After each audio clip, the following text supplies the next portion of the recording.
Welcome to my $100,000 stock experiment, year 3, week 38, ending December 31st, 2020. This isn't an endorsement to purchase any stocks that I bought, nor an endorsement to purchase stocks in general. I'm on a mission to become a great growth stock investor, and I'm letting you watch me on my journey. Hopefully you can learn from my mistakes and celebrate my successes. According to the IBD at investors.com, the market is in a confirmed uptrend.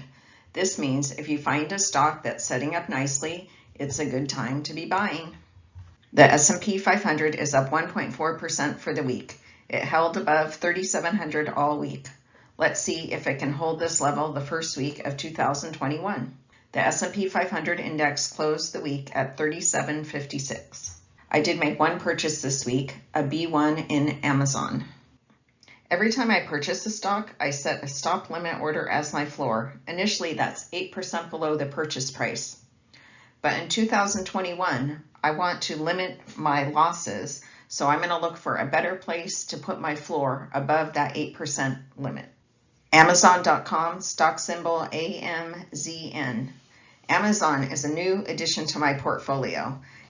Amazon is down about 1% since I bought it on Monday, December 28th. You can see that green line and the intersection of that orange box. That's the day that I purchased the stock. Amazon's been in an 18-week consolidation that is 19% deep from the high to the low price during that time frame. And before that, it had a 6-week consolidation. Basically, Amazon stock hasn't moved for almost 6 months.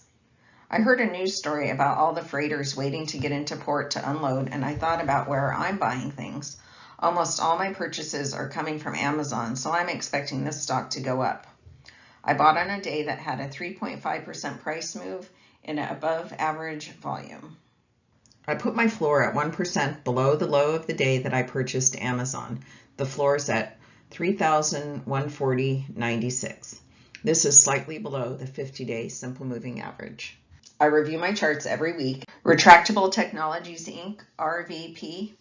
This is my mistake stock. One, I don't have a floor, and I can't believe that I still own this stock. But I'm convinced that it's near the bottom and poised to go up. In the last 2 weeks, it's had a low around the same price. On December 21st, it had a low of 10.55. On the 29th, it had a low of 10.45. And on the 31st, it had a low of 10.50. So it seems to be holding that price pretty well. Those pink arrows are pointing to those 3 lows. I did set an alert at $10.44 to, quote, wake me up if it drops below this point. I don't know if I should be calling this an alert or an alarm. I have 2 buys in RVP. The first one I've held for 2.6 weeks and I'm down almost 20%. The second one I've held for 2.4 weeks and I'm down 21.2%. I like to add to positions as the stocks prove themselves. Taiwan Semiconductor Manufacturing, stock symbol TSM.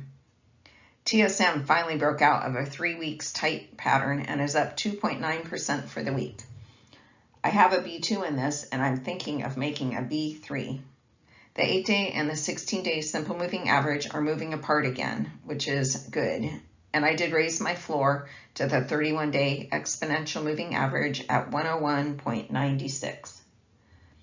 My B1 I've held just about 8 weeks and I'm up almost 19%. And my B2 I've held for 3 weeks and I'm up 4.6%. I like to see my stocks going up a minimum of 1% a week, so both of these buys are meeting that goal. Don't let a double-digit gain turn into a loss. Yeti Holdings Inc. Yeti was down 6% for the week. The price held on Thursday, so maybe this drop is over. The 8-day simple moving average is crossing below the 16-day simple moving average. That pink line is moving below that green line, which is a sell signal for me. I did move my floor to the 31-day exponential moving average at 66.70. A trigger at that floor would give me an exit with a 15% gain on my B1.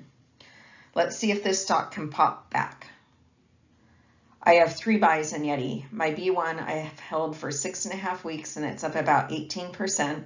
My B2 I've held about 5 weeks and it's up 8.6%. And my B3 I've held about 3 weeks and it's down 2.4%. NeoGenomics, stock symbol NEO. NEO lost about 3% for the week. It visited the 16-day simple moving average and popped back a bit, but it's still below the 8-day simple moving average, that pink line.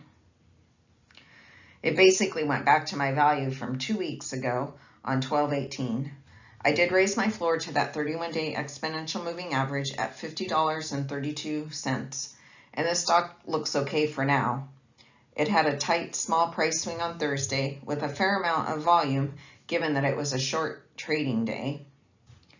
I have 3 buys in NEO.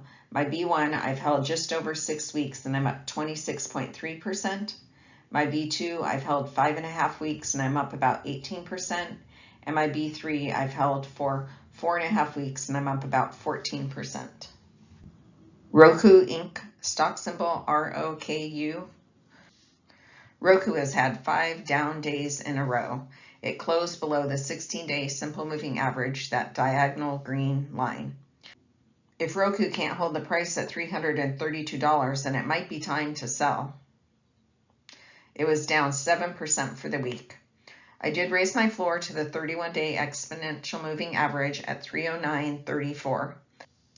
And I set a price alert or an alarm at $328, where I'll get a text if the price falls below this point. I have 3 buys in Roku. My B1 I've held for just over 7 weeks and it's up 42%. My B2 I've held 5.5 weeks and it's up 20%. And my B3 I've held for just under 4 weeks and it's up 14%. Tesla, stock symbol TSLA. Tesla's up 6.6% for the week. It had a strong close on Thursday. The volume was above average and the market closed early for New Year's, so that's a good sign. Can Tesla hold above 700? I did raise my floor to the 31-day exponential moving average for all 3 buys at $606.35. I have 3 buys in Tesla. My B1 I've held just over 7 weeks and it's up 68%. My B2 I've held just over 6 weeks and it's up 40%. And my B3 I've held about 5 weeks and it's up just about 22%. 2 of my stocks triggered the floor this week. I sold my B1 in AMD and my B1 in HOLX. Advanced Micro Devices Inc., stock symbol AMD. AMD triggered my floor on Tuesday and sold at $89.80. I held this for 5.5 weeks and I had a 3% gain. Hologic Inc., stock symbol HOLX. HOLX triggered my floor on Monday, and then it dropped down to the 50-day simple moving average, that diagonal red line, and then popped back to my sell point. I held this stock for 5.5 weeks and I had a 3.7% gain. My current holding bar chart shows 1 bar for each week or portion of a week that I've owned this stock. My loser stock, RVP, isn't only below the yellow 8% loss line at 9,200, it's almost off my chart with around a 20% loss in my B1. My new purchase, Amazon, on the left in purple, also has a loss. NEO in the light blue pulled back to the price from 2 weeks ago, and Roku in the red and Yeti in the orange are back to the price from 4 weeks ago. My current dollar value gain, I start with the losers in the top. I can't believe I have a loser, almost $2,000 loss in my B1 of RVP. And then I also have a loss in Amazon of $87. The rest of the stocks I have a profit in.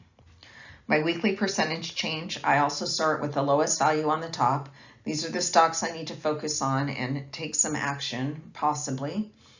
Roku was my biggest loser for the week at 7%, followed by Yeti at 6.3%. The stocks that are in that red box did not beat the S&P 500's gain of 1.4% this week. After 2 years and 38 weeks, my $100,000 has grown to $166,164 versus the S&P 500 for the same time frame has grown to 141,402.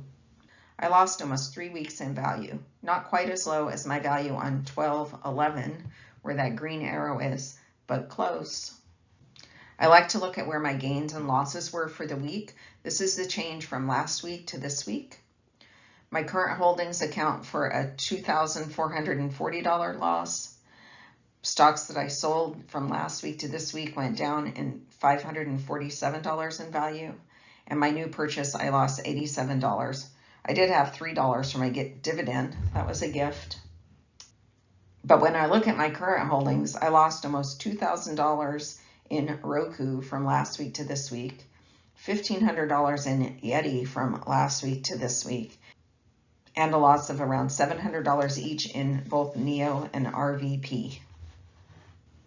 Over on the left-hand side, down at the bottom, circled in blue, the S&P 500 went up 1.4% for the week, versus the Melissa method on the right-hand side went down 1.8% for the week.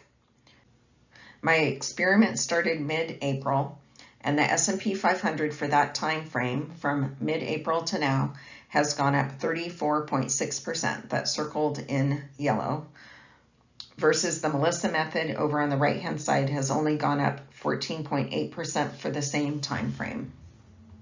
The industry and sector breakdown shows that I'm still most heavily weighted in leisure, medical, and auto. I have 3 buys in Roku, Yeti, NEO, and Tesla, and 2 buys each in RVP and TSM. I have about $23,000 in cash where I can make additional purchases. Thanks for watching. Keep an eye out for my next episode, or better yet, subscribe to my channel, The Melissa Method. Don't forget to hit the bell if you want an alert when I post a new episode.